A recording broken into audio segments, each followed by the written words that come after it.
Did you know that most of the money in your bank account doesn't actually exist in physical form? Like, it's just a number floating around in the digital void, pretending to be money. Wild, right? Today, we're diving into the three main ways money is created, and spoiler alert, it's not as simple as printing cash. We'll also explore why the rich keep getting richer while the rest of us are out here debating whether it's cheaper to fill up gas or eat lunch. Welcome back to Make Sense of It, where we break down finance, economics, and investing in a way that even a 5-year-old could understand, and an 80-year-old would still feel confident enough to invest. If you're new here, don't forget to subscribe. Let's start with the most obvious kind of money, cash. You know, the stuff you can fold into an origami crane or use to bribe your little cousin into doing your chores. This physical money, paper bills and coins, is printed by the government and distributed through central banks. In the US, that's the Federal Reserve. In the UK, it's the Royal Mint. But here's the kicker.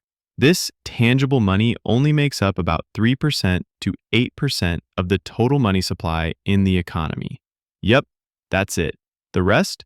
Digital digits in a computer somewhere. The government profits off printing cash too. It costs around 3 cents to print a $10 bill, meaning the government instantly makes $9.97. That's called seigniorage.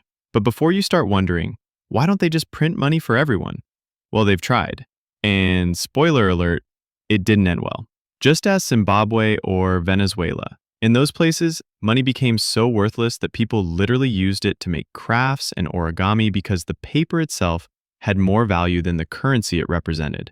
Inflation happens when there's too much money chasing too few goods. If everyone suddenly got $1,000,000, but a single apple cost $1 million too, are you really rich or just holding fancy toilet paper? Now for the main act, how banks create money out of thin air. Yes, it's legal. Yes, it's crazy. And yes, it happens every single day. This system is called fractional reserve banking. Traditionally, banks had to keep about 10% of your deposit in reserve. So if you deposited $100, the bank could lend out $90, keep $10, and repeat the cycle. That's how $100 can magically multiply into $1,000 circulating in the economy. But here's the plot twist. In March 2020, the US dropped that reserve requirement to 0. So now banks can technically lend out as much as they want. Let's make it real. You walk into a bank and say, "Hey, I want to borrow $500,000 to buy a house." The bank doesn't go into a vault and count bills. Nope, they're typing $500,000 into your account, and boom, that money is born. You then spend it to buy a house, the seller uses it to buy a car, the car dealer pays staff, and so on. That's how money spreads into the economy. But remember, this money only exists because of debt. If everyone paid off their loans tomorrow, most of the money in the system would vanish.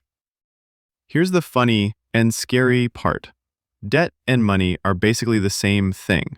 When you owe money, someone else has spending power. The bank sees your loan as an asset because they expect you to pay interest. You see it as a burden because, well, you have to pay interest. And that's the game. Banks create digital money when you borrow. You spend it like real money, they collect interest. When you repay it, the money disappears, but the bank keeps the profits. Now we level up. When the banks are done creating digital debt money, central banks step in with their own sorcery. Enter quantitative easing, or QE if you're cool. In theory, QE is used during economic downturns.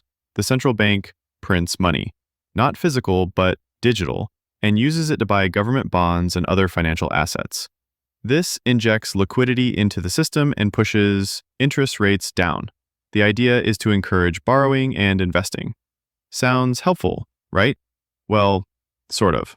In practice, QE tends to inflate the prices of assets like stocks and real estate.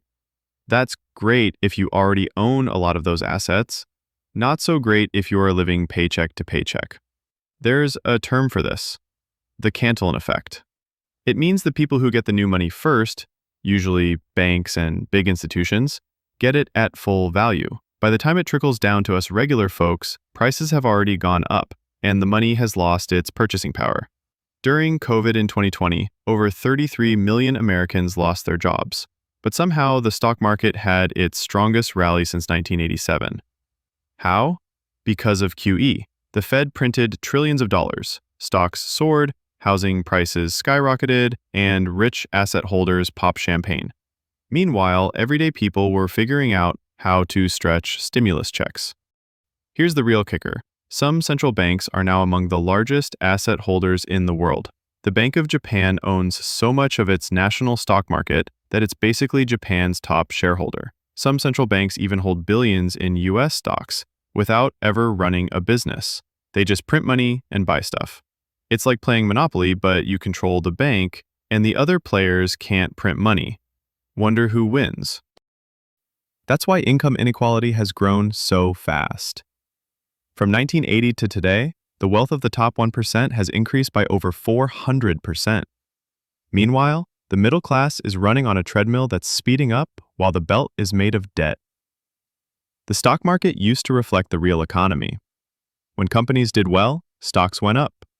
Now, the stock market is more like a casino, powered by Federal Reserve optimism and memes.